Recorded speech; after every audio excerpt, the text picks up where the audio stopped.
Closing the gameplay loop. So this is quite a complex one because it is essentially bringing in all of the things that you've learned so far throughout the bridge and doing them in a more refined and focused way so that you can get your game from a disconnected series of components and mechanics, and some of them will work and some of them won't, and seeing where things are going wrong and then tying it back in to the rest of the design to make it nice and fluid and focused as a cycle.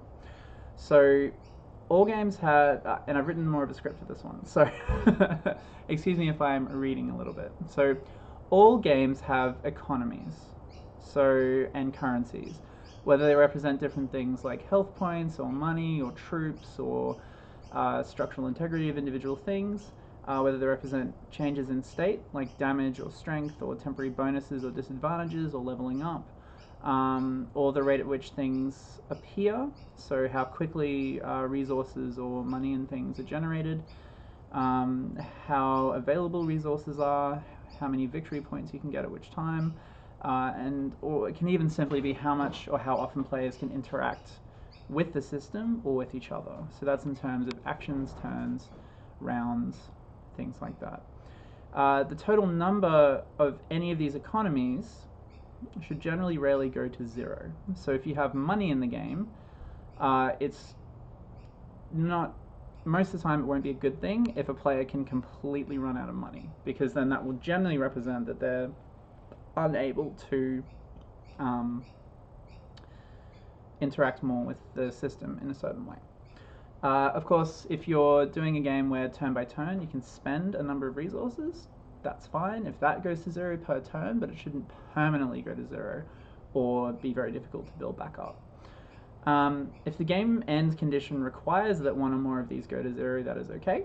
But in talking about the loop, that's referring to how all of these currencies impact on and raise or lower each other to form a gameplay loop that allows continual play.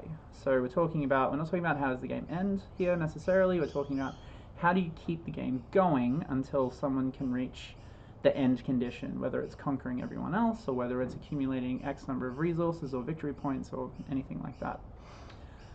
So sort of like intersecting waves moving in a circle, it's important to the functioning of any game system that when currencies are introduced or removed, that there is some controlled way in which they can be subsequently spent or replenished.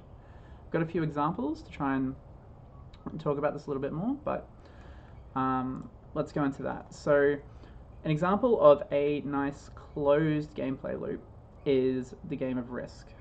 So it's a popular tabletop game where all the players begin with the same number of soldiers. So this is their unit currency. And then they will spend the game rolling dice to take turns. So the rolling of the dice actually introduces a currency each turn, which is the action. And then those actions are spent in a single turn to move troops around.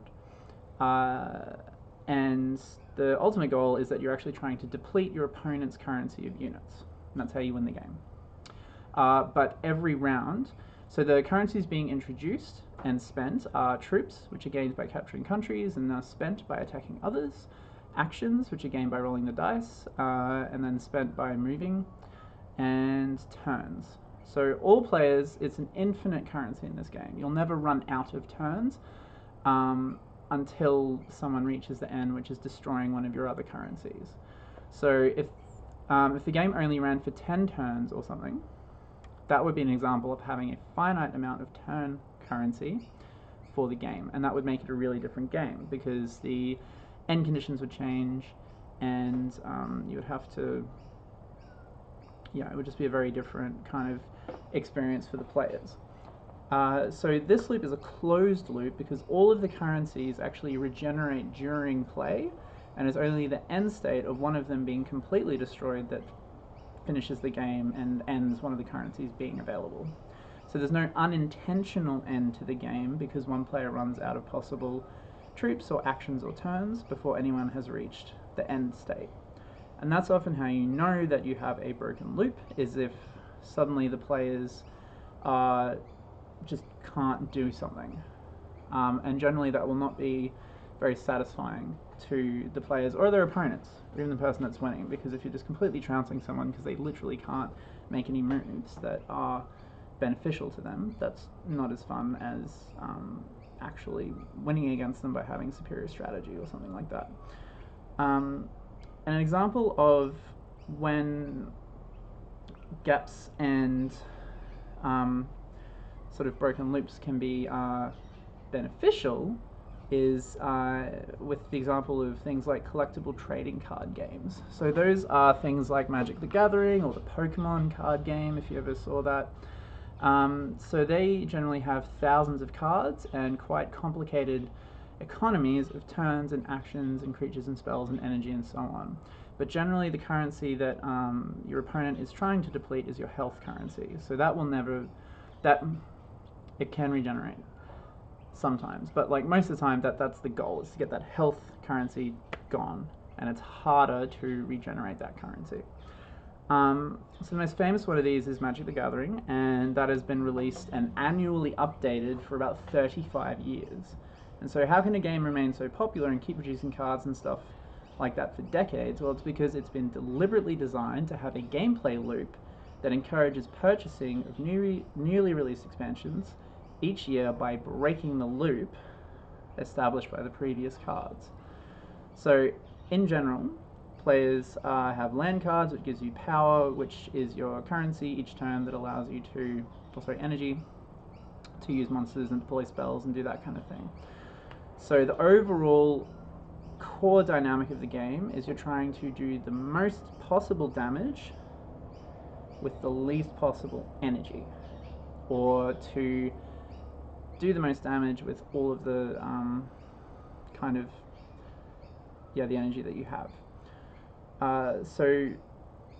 And the way that they've broken the gameplay loop is that whenever they release a new expansion, it actually negates or creates gaps or just is superior in many ways to the previous set of cards' loop.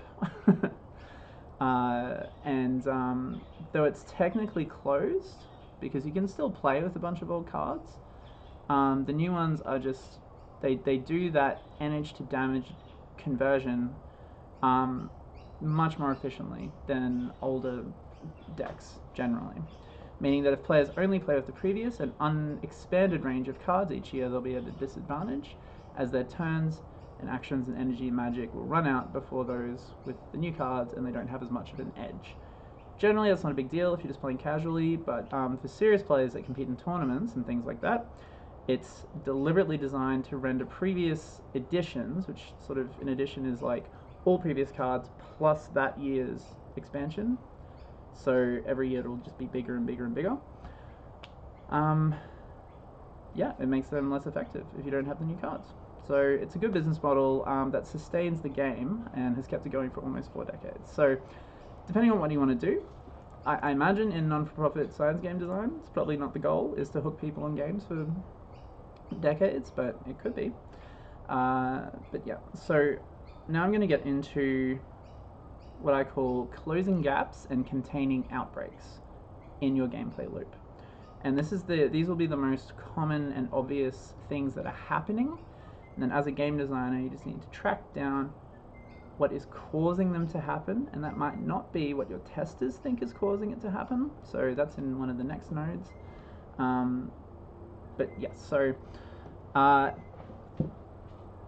A gap will form when your mechanics kind of grind to a halt at any point, and one of those currencies that players need to play the game just runs out. So this could be if a player has no more actions that they can take, or they run out of a currency that they need to do anything more than the base things that they can do in the game.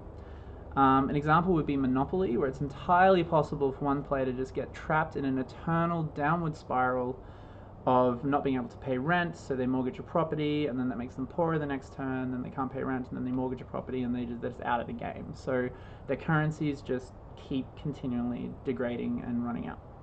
And I imagine a lot of people have played a game like Monopoly and had that happen, and it's not awesome.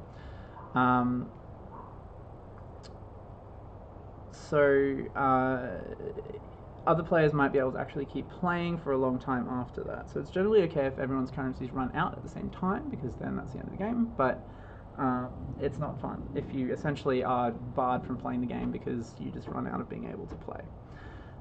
So that's a gap. A gap is when you're like, I want to keep doing things, but I can't do things because I've run out of something. And an outbreak is where a particular part of your game economy leads to exponential and uncontrolled accumulation of a currency.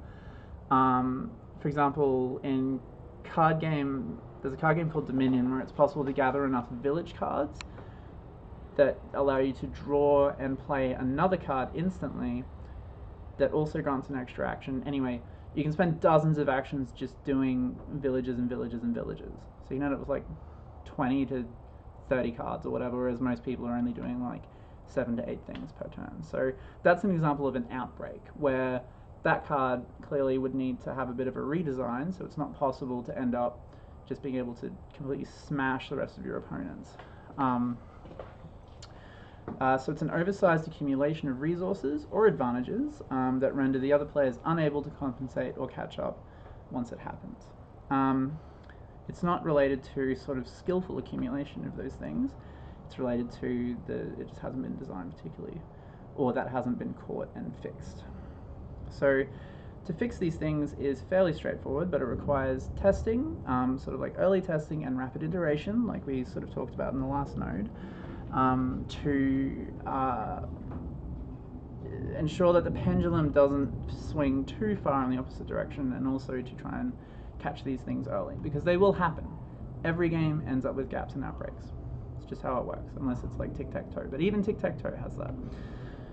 So closing a gap could mean increasing the amount of a particular currency being generated in the game by either multiplying the generation of that resource, so all players can roll an extra dice each turn, or they get more actions when they play certain cards, or they can spend a different currency to generate the currency that's running out early, things like that.